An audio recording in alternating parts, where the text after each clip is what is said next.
Halo 3 finished the fight. Orangebox brought PC gaming to console plebs. And Bioshock made us love drowning. So would you kindly subscribe and find out why we're obsessed with 2007?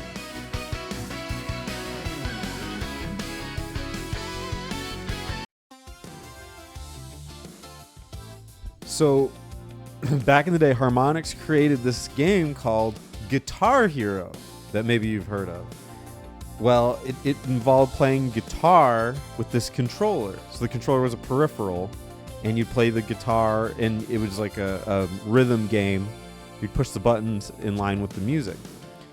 But I think what they realized was that leaves a lot of people like sitting around, and people love the peripheral. So those two concepts, they're like, well, why don't we let those other people participate and we can sell more peripherals? And that's where you get Rock Band. Yeah, it was a game where you could play all the different parts, including vocals, and you could buy all these cool peripherals, aka like a drum set or the guitar or the mic, and it enabled a 4-player system, so you could actually be the band instead of just the guitarist. One of the coolest aspects of Rock Band when compared to Guitar Hero was the fact that you had 4-player capability.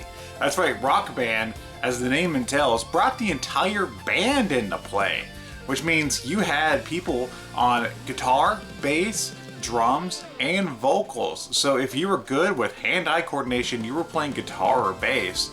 If you were really good with rhythm, you were hanging out on drums. And if you were bad at video games, you're going on vocals. And it made for a really fun 4-player party game. A game that I remember seeing a lot at social gatherings around that time period whenever I was a teenager. People would be lined up and ready to play Rock Band. They would say like, it's my turn next, like I get next go on so-and-so. Yeah, and the 4-player capabilities really brought that aspect of the game to life. I know this wasn't the first, but this seems like a pretty big moment for DLC. This was a great opportunity for them to release easy DLC, which would be music. So they could have music tie-ins and licensed stuff coming in that you could buy to add on to your music library. That was just for the game. So it was almost like people had to buy their music again, which is kind of funny and kind of sad and scary. But I think people did it, and I'm sure they saw a lot of success with it. And that was probably an early model for what if we design games around the idea that they would be paying for things with the game, aka DLC.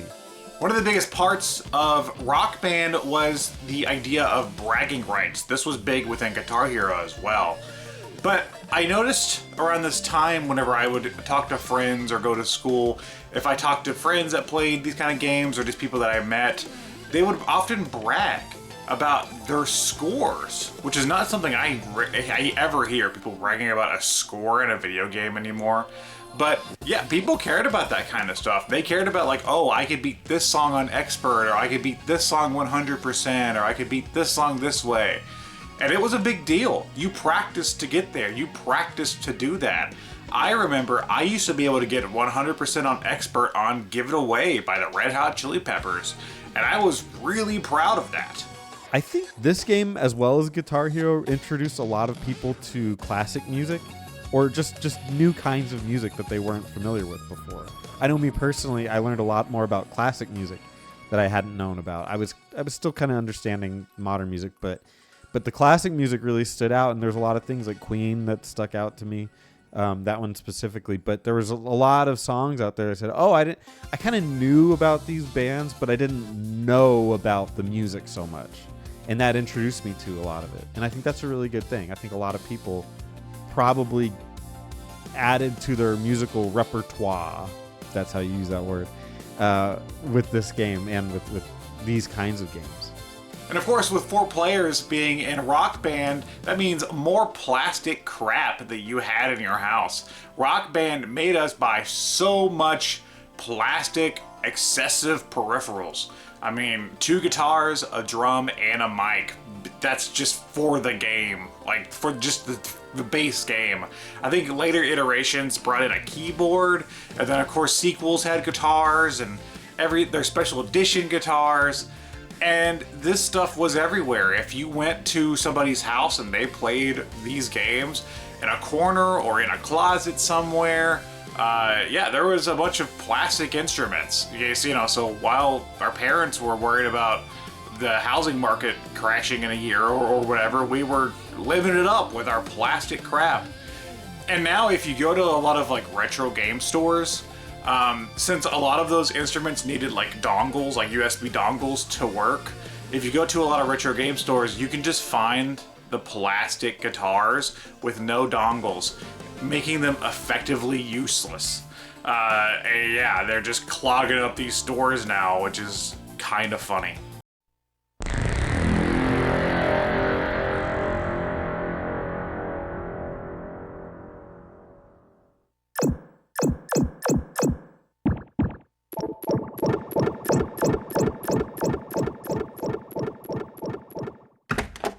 The Wii was Nintendo's follow-up after the GameCube, and the Wii was something that Nintendo needed at that time, because the GameCube was such a failure for the company at the time that they needed something that had a more broad appeal, something that could appeal to Nintendo fans, but also could appeal to a more casual market, that could appeal to your grandma or your little brother or your mom. And they found that success with the Wii being a motion-based console that really anybody could pick up the remote and start playing. The Wii was a cultural phenomenon. It's crazy. I can't believe how many people were always telling me about the Wii, their crazy experiences. It was such a normie console. It was, to me, it's the definitive normie console. It's for everybody. It's not a gamer's console. It's your grandmother's console. That's how it was always talked about, is like my grandma was bowling with me. That's how you would always hear about it. It was never like a hardcore gamers thing. It was a game that you could play generationally. You could play it, your parents, you, your little brother, and your grandma. You could all literally play the same game, and that was the broad appeal of it. It's genius, because it's like there's so much untapped market that you could hit. It's genius. So with the Wii's first year on market, some of the console's greatest games were coming out in these early days. I mean, I'm thinking games like Mario Galaxy, which is often seen as one of the greatest 3D platformers of all time. Metroid Prime 3, which wrapped up the Metroid Prime trilogy and also utilized the motion for a first-person shooter very successfully. And of course, one of my favorites is No More Heroes, which proved that there was a market for these hardcore games on a console that appealed to everybody. Yeah, the Wii's first year on market was pretty damn strong. It helped to spur this peripheral obsession. It's, there's no other way to put it. People were like, you don't actually use a controller, and I think that was a draw, again, for the cultural situation for everybody, is that there wasn't a controller. People struggled with that. Older people, younger kids. Now they just had this little thing that they could point at the TV, and it simulated so many normal things that it was simple to use. I would argue it was not great, but you can't deny the fact that it was appealing to everybody because you could simulate rolling a ball, you could simulate hitting a baseball, you could do fishing, you could do hoops, you could do it all. And that just with Wii Sports alone, you had this peripheral that did, for all intents and purposes, everything. And this is exactly what they needed after the GameCube. Yeah, we think fondly upon the GameCube now. We're all really nostalgic for it, but it's easy to forget that the GameCube was a critical and financial failure. It was a console that was in third throughout its entire lifetime, that lacked third-party support, that really hindered Nintendo at that time. It seemed like this was You know, we've seen them in worse spots, Wii U, but at the time that was the worst we've ever seen a Nintendo console perform. And yeah, though Wii was a big bounce back from that point in the company's history, without taking away from it. It didn't seem like they were upset with what happened with the GameCube. I mean, how you could play GameCube on the Wii. You could use the controllers and put in the games, which was very nice. So it didn't seem like they were embarrassed by the GameCube's legacy, but it was also clear that they knew they needed another new direction for the company. It was a huge divergence from Xbox and Sony, or Microsoft and Sony. The GameCube was in line with Xbox and the PS2, and I think they realized that this is getting very crowded. Let's hit everything that they're not going to hit. And that's what they did starting with the Wii, was they gave up on the console war. They took themselves out of it, which is actually kind of genius. They let Microsoft and Sony fight for that, gamer demographic, and then they expanded everywhere else. They hit the grandmas, they hit the kids, they hit the casual gamer that wasn't being served by this console war. And for that, it was a huge success. I would argue for other reasons it was not, but you can't deny that it was a huge impact on the culture outside of hardcore gaming.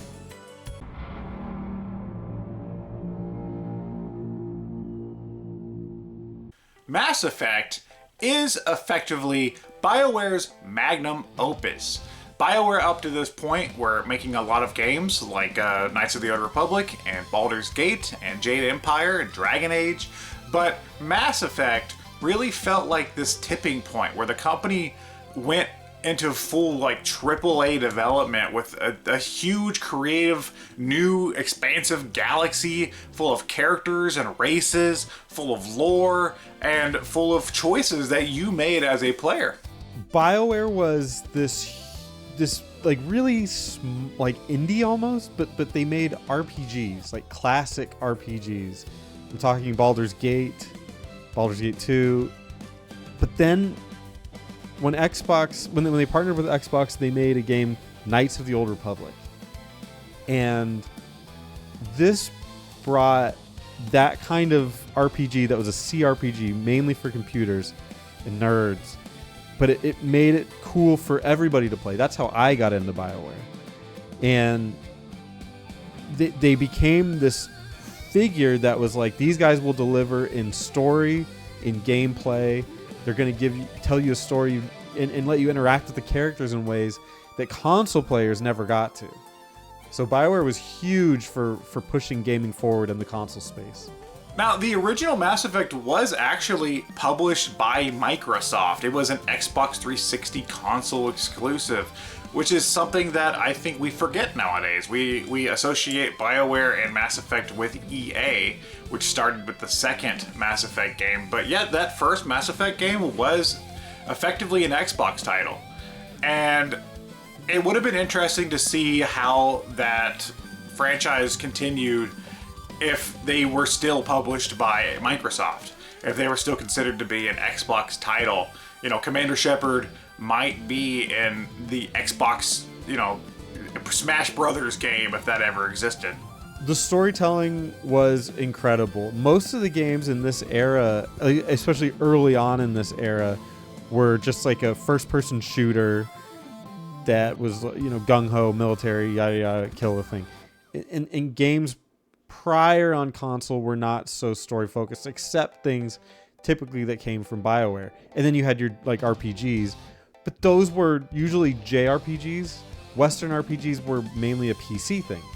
So the storytelling that went into these games was so crazy for console players. They hadn't really experienced it before. You got to learn about the characters. You got to have these long dialogue trees that you could understand and approach things from ways that you as a player wanted to, not the way the game was railroading you. And that kind of storytelling freedom was huge. And to this day, we're still feeling the effects of that. Now, if you don't have that kind of thing in a game, people are like, what are you doing? This story's terrible. We can't make our own decisions. We can't get what we want from this conversation.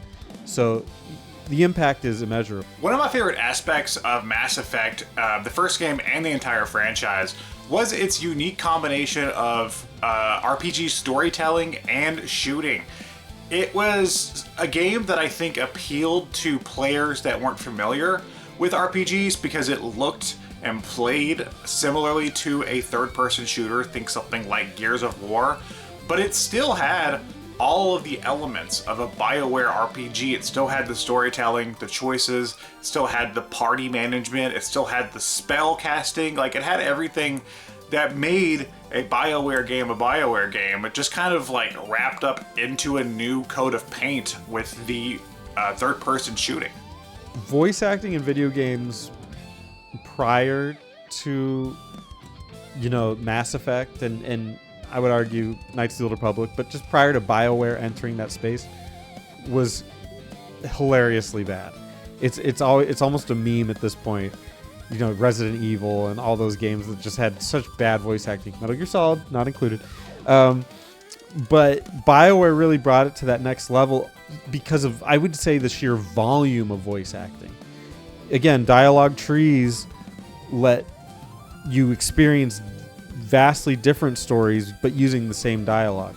So now you could ask questions and they would respond in so many different ways that the voice acting was so pivotal and so important. They also got some really big names for it. They got Seth Green, which kids these days don't know who Seth Green is, but he was like a big nerd culture guy back then. He did Robot Chicken, Buffy the Vampire Slayer, and the Austin Powers series. So not a small person, and that brought in the idea that like famous people can do voice acting for video games, and it was really, really cool. In 2007, a website was created called Justin.tv. It was created by Justin Kahn, Emmett Shear, Michael Seibel, and Kyle Vogt. And they wanted to encourage people to broadcast, aka live stream. And so they made this website. Originally, it was just Justin, and he was doing live streams. But eventually, that stopped happening, and it became like a global thing that anybody could create a channel and start streaming whatever they wanted. Before streaming was really a thing, if you wanted to watch a person play a video game and interact with them, you had to go on a website like YouTube, and you had to hope that there was a video posted of a let's play of whatever game you wanted to see. Man, I really want to see, Mega Man 9. If I went on and looked up Mega Man 9, and if somebody hadn't made a video for that game yet, I was out of luck. And yeah, when you did find somebody that was posting Let's Plays, usually they were of pretty poor quality, let's be honest, back then, but also the interaction with that person was kind of just left to the YouTube comments, which, let's be fair, isn't the best form of interaction with a content creator. But I am kind of nostalgic for that time period. I'll be honest. In 2014, they moved the gaming part out of it, which was super, super popular. So that people were live streaming their games. And they moved that off to another website and called it Twitch.tv, which was almost immediately bought out by Amazon. And that became the phenomenon that we know today as Twitch. When Twitch came around, it really changed the way we thought about content creators and video games. Used to, it would be you upload a video, you get some comments, and then you go from there. But with the advent of streaming and Twitch, you really had this like interactiveness with your favorite content creator. You could watch them play whatever game. You can go on Twitch and search a game. I want to see who's playing Mega Man 9. And guess what? There's going to pop up a list of people currently streaming Mega Man 9, and I have a chance to go in and talk and interact with them, which I think is something that YouTube has tried to replicate in the coming years after this. Like I know they do streaming now, and they try to do this. They even have like a fans thing. But I still think Twitch has cultivated such a unique like brand of interactiveness with its audience, to where I go on and I have personalities that I watch on Twitch and I get to talk to them in real time, and it feels less like I'm watching a video that they produced and more like I'm just getting a chance to be a human with this other human. It's great. Nowadays, Twitch is this huge company that is constantly growing. It's constantly telling us what games are really, really popular in the zeitgeist, and it's the go-to website for live streaming, which is, I guess, what they wanted all along. That was their original intention, and they've stayed true to it. It's certainly shaped, like, it used to be Let's Plays on YouTube, and now it's grown into this, just watch somebody play live. And you get a lot more personalities out of it. There's so many personalities that are from Twitch, that these people are popular because they're good at live streaming. And I think overall it's been a positive impact. Obviously, I don't watch everybody, but it's a positive impact for gaming that people can watch people play a game. In fact, there's people that just watch people play games now. They don't actually play them themselves. I don't get that, but to each their own.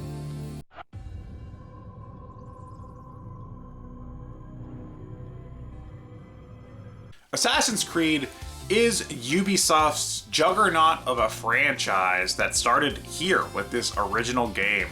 It started as a Prince of Persia game that slowly shifted itself into its own genre of game, this like stealth open world genre, which was so successful that Ubisoft took that formula onto other properties. But at the time, it did feel like this was some big new revolutionary title. The stealth genre up until this point was light. There were games like Metal Gear Solid. The PS2 had a couple stealth games. PS1 kind of introduced them, but up until this point, stealth wasn't the most explored genre. And most games, if they had it, it was like a side piece, or it was like maybe one mission had a little stealth thing in it. But there were few games that really focused on stealth and the concept of sneaking and not necessarily killing at every turn. And that's where I think this one innovated quite a bit. And with the open world being so successful, with the Assassin's Creed formula letting you go as Altair and climb massive buildings to find waypoints and stealth around and parkour across the map, really kind of letting you play the game in ways that you want to, in terms of, you know, an open world game. It's something that was so successful that we're still feeling that success in Ubisoft games today. Ubisoft, for better or for worse, still very much uses this formula in almost all of its games. And yeah, it's crazy to think that it all started right here. Ubisoft really came into their own in this era. They'd always been pretty big, but I think this is the era, especially with Assassin's Creed, that they as a publisher took off. This and Far Cry really shoved them forward and put them to the forefront of gaming, especially in this era. They've since, they're still quite large, but I feel like this is where they cut their teeth, so to speak, and got really big. And if you knew somebody that liked Assassin's Creed, you knew it. Because the fan base around this time was very, very vocal. I mean, this was the beginning of yearly releases for a franchise, which Assassin's Creed is like the poster boy of yearly releases, like at this time. And fans were keeping up with the story. They were talking about the conspiracy with Desmond. They were talking about the different assassins. They were talking about the Templars, and you know, they were doing. I had a friend that made a full, not Altair, but he made a full Ezio costume. Like it was that impactful. It had such a big following at the time that it was hard to ignore. Assassin's Creed is also famous for having yearly releases, or at least being a poster child for them taking, like a company taking their property, their franchise, and just making it year after year after year. With to Assassin's Creed credit, to Assassin's Creed's credit, it's a better. They do more things with it than say like Madden which obviously was doing it before, but that would be the worst example. And I think they're better than that, but still there's somewhat iterative increases and improvements that I think people may criticize them for, but it started with them here with Assassin's Creed. Traveler's Tales is a developer that kind of had its legacy jumping around to different franchises. It was a developer that worked on franchises like Sonic the Hedgehog and Crash Bandicoot and The Muppets and Toy Story. They never really had a home for a while, but they still produce some pretty quality titles. If you enjoy retro games, you've more than likely come across a Traveler's Tales game in your time. In 2007, Warner Brothers bought Traveler's Tales, and this was part of their big plan to become a huge part of gaming.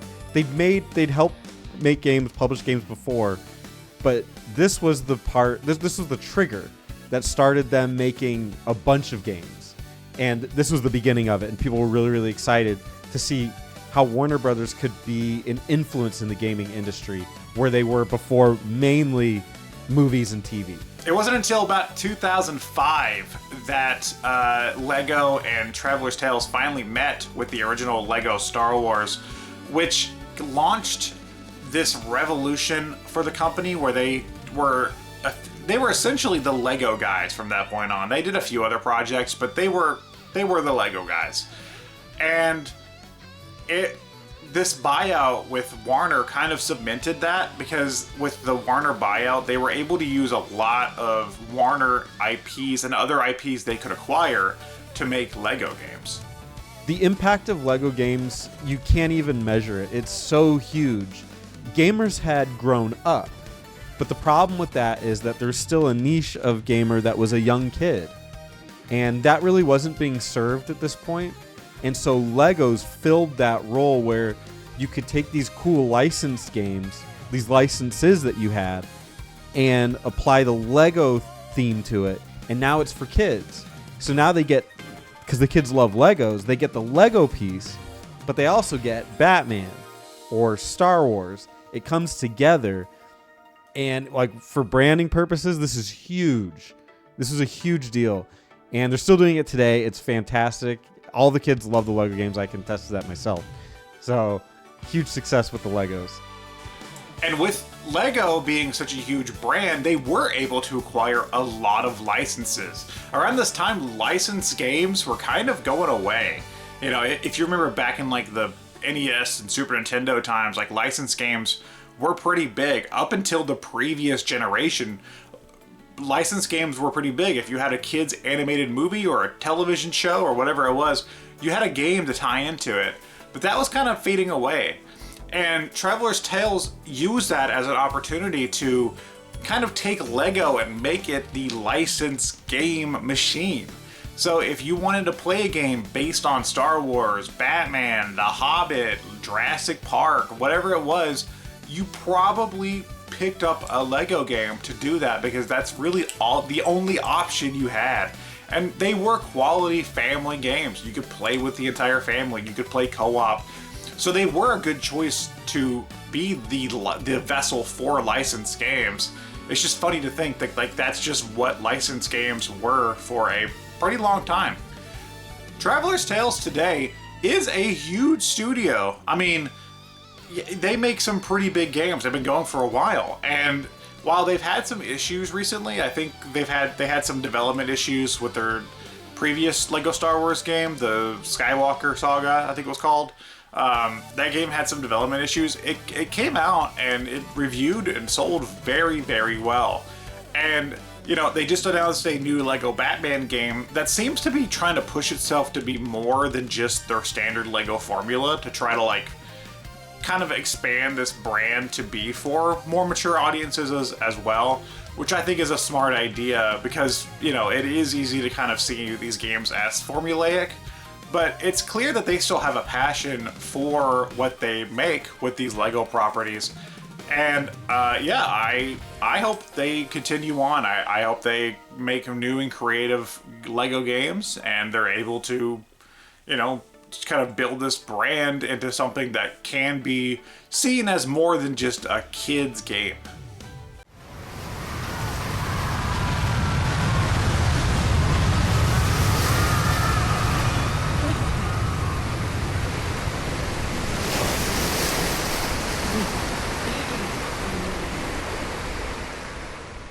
Bioshock was a first-person horror adventure game. It's really hard to pin down exactly what it is because it's so many things and it's so important to gaming history. But it's a lot, and it's freaking cool. It takes place in a city called Rapture, which is a city that's underwater. And it is spooky from the get-go. You fall out of a plane, and you go into Rapture in this elevator. And from then on, the game just takes this spooky turn after spooky turn, and you learn more about the city and what happened to the people there, and it is terrifying.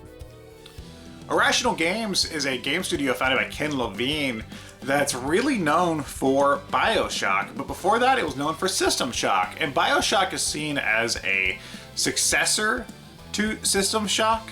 And it's funny, if you look at the Irrational Games catalog, they made such a big footprint on the industry, but they've really only had a handful of games.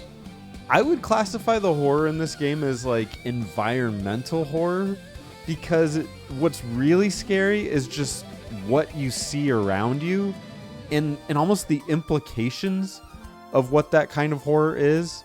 It's really an interesting game. It uses the medium of gaming to tell the story. And I'm saying that as a broad way because I don't want to spoil the awesome stuff that's in this game. And there's very awesome stuff that's in this game. But it really knows how to use the video game as a medium to scare you and to tell this incredible story. And that is what makes this such an important game and why everybody needs to play it. Storytelling in Bioshock is phenomenal. I mean, Bioshock did something that I think a lot of games try to do. I think a few games prior to Bioshock were successful in doing. I'm thinking Half-Life. But it told a gripping narrative while never taking you out of the game and also making you part of the narrative, making player interaction part of the narrative, which is something that only video games can accomplish, really.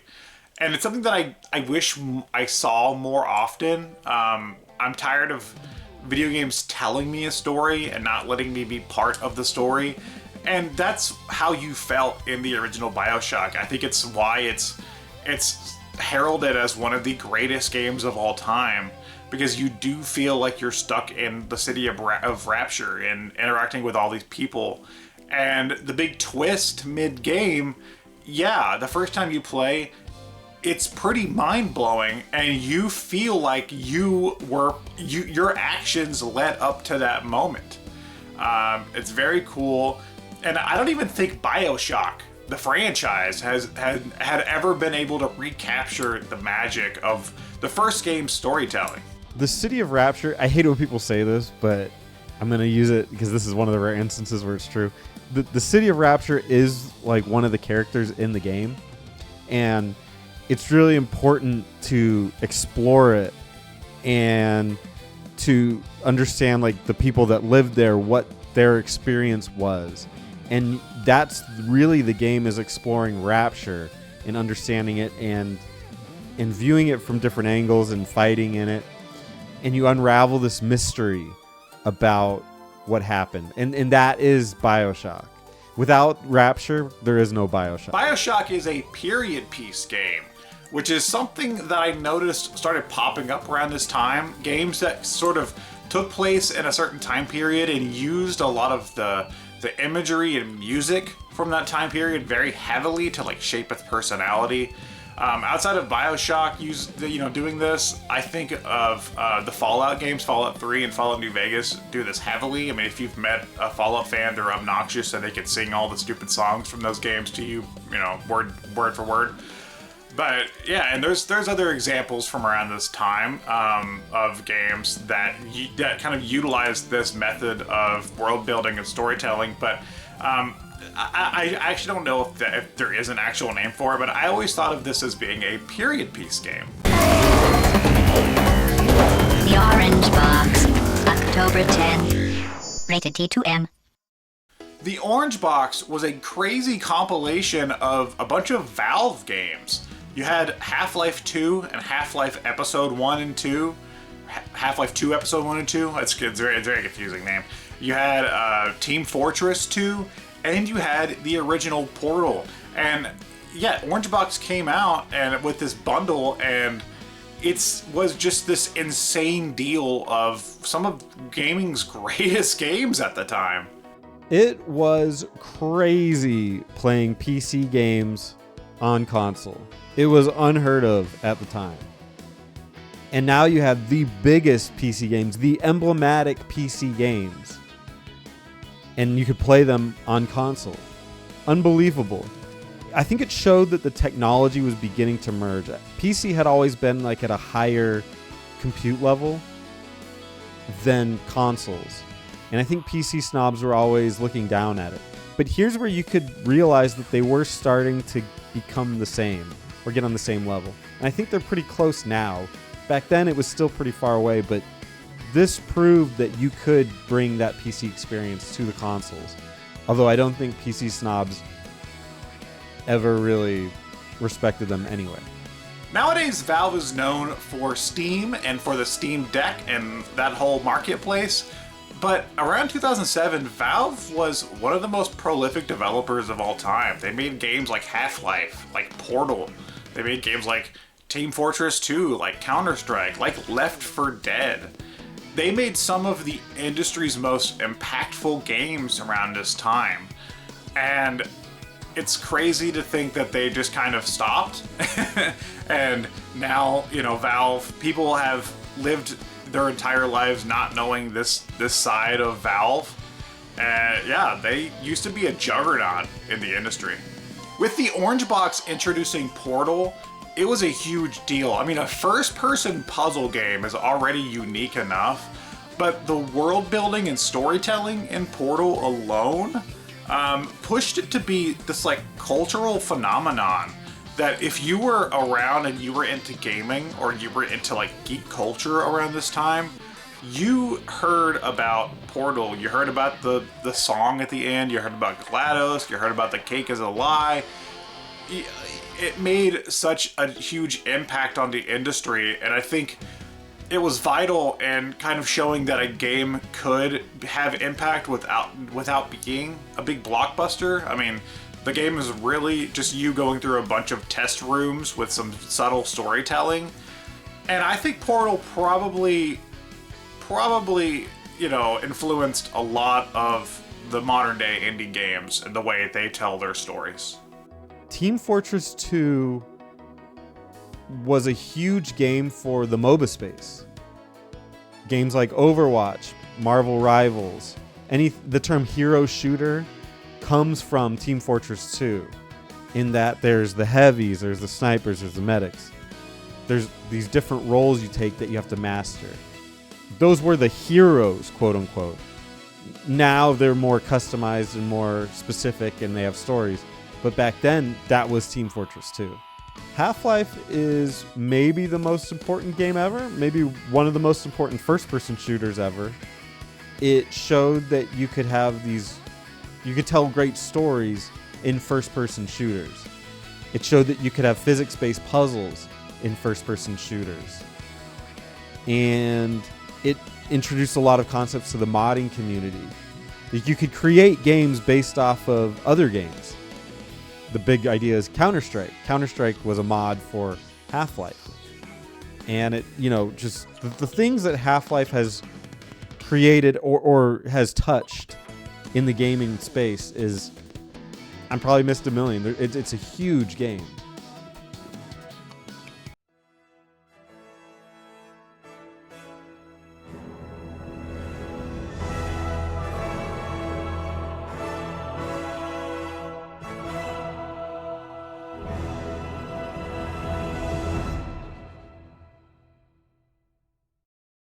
Halo 3 was the culmination not only of the Halo franchise at the time.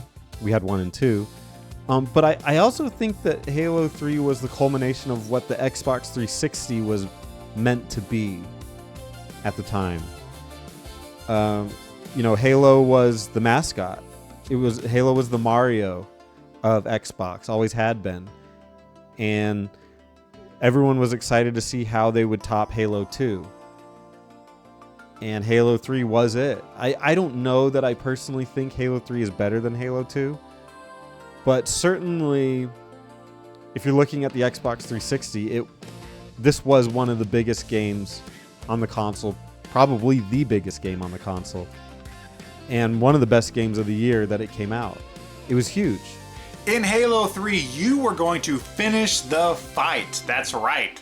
Master Chief had teamed up with the Arbiter, and they were ending it. This was marketed as the end of the Halo series, which is funny because we know that's far from true at this point. But at the time, yeah, it was pushed as being the grand finale. And with Halo being one of the biggest IPs at the time, one of the most talked about games at the time, the marketing campaign was heavy. You saw Finish the Fight everywhere. You saw it in commercials. You saw it on cans of Mountain Dew. You saw it on bags of Doritos. It was everywhere. You couldn't escape the term Finish the Fight. Bungie was probably tired of Halo, I would guess, at this point. And I think they wanted this to be it for them.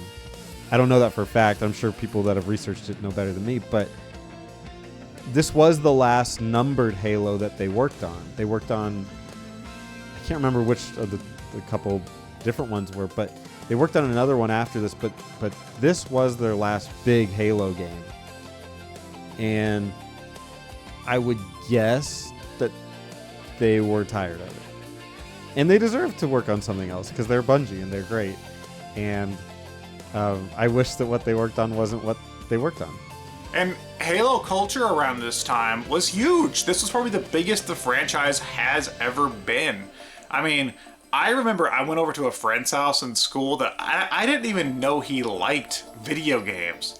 And I went over to his house and I was like, this is before Halo 3 came out, and I walked into his room and up on his bedroom wall, there was just a giant Halo 3 poster, and I was like, are you like excited for this? He was like, oh, I'm so excited for Halo 3.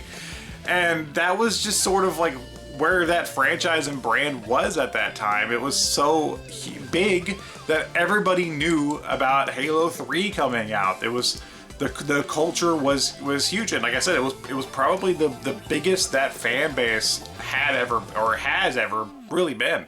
Halo 3 took Xbox Live to the next level. It took Halo to the next level. It brought in a lot of new concepts to multiplayer Halo that Halo 2 couldn't even dream of. They had shields, they had all these great things. And I think they pushed it a lot further. I think maybe they pushed it too far, but that could just be my opinion.